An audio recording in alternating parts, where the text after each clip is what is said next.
Well, good morning, everybody, and thank you, Gareth, for that introduction. Well, how do you think about the end of the world?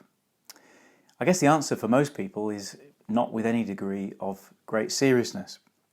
After all, the question of when the end of the world will come is really the realm of crackpot conspiracy theorists and cult leaders and those men with bushy beards who hang around street corners with the end is nigh banners. And as for the question of how the world will end, well, I guess we can leave that to the film writers and fiction producers. You can take your pick, can't you, from the rocks flying through space about to destroy the planet and the human race, like the dinosaurs story, the nuclear holocaust story where there's only a few survivors rattling around with the cockroaches. There's the environmental disaster story where climate change or a tsunami comes in and kills us all. The alien invasion story, I guess, is the classic. And of course, the virus pandemic. Well, while these dystopian visions of the end may be fascinating in a slightly scary way, most of us probably don't give the topic of the end of the world too much serious thought. After all, we have things to do here and now. Life is busy. That sourdough starter that I did last week, it's just progressing. That essay I handed in, I want to get the result back. Those plants I planted in the garden, I want to see how they do. There are things that we have on here that distract us from thinking about the end of the world and put it into that sort of basket of things we don't particularly want to think about. After all, we don't know when or how the world will end, do we? So why worry about it? When we turn to the Bible, however, we see something completely different.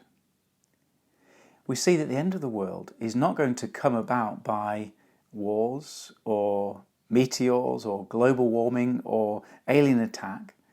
In fact, the end of the world will not come about through any cause within this world, underneath that creator-creature distinction that we saw. Now, when we turn to the Bible, we see that the end is going to come by the personal return of the Lord Jesus Christ.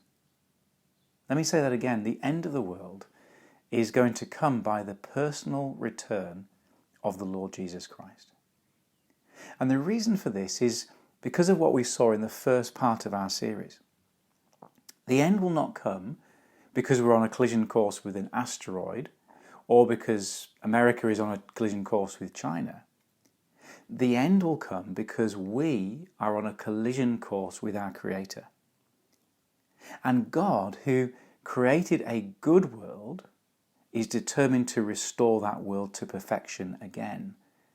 And restoring the world to perfection, bringing it to a reordered state, involves judgment and the removal of everything that is wrong with this world. And here's the thing that we must grasp this morning. It is Jesus Christ who does it.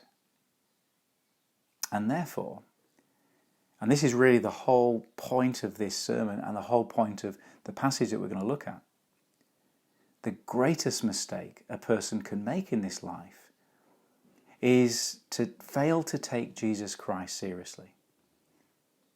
The most important decision of your life and mine is, what do you make of Jesus? Well, before we turn to our passage, we need to face up to the elephant in the room. And what I mean by that is that part of the topic of the end that we're looking at this morning is actually an embarrassment to Christians. And it's a huge stumbling block to many people who are looking into the Christian faith. It is something that Jesus himself experienced that switches people off, that makes people walk away, that hardens people's hearts to his message. What is this elephant in the room? It is the topic of judgment. See, we hate talking about judgment because we prefer to think positively. And many of us have grown up with an image of Jesus as gentle Jesus, meek and mild, or the long-haired, pleasantly smiling character from the films or the picture Bibles, complete with nicely groomed beard. But our passage presents Jesus strikingly different.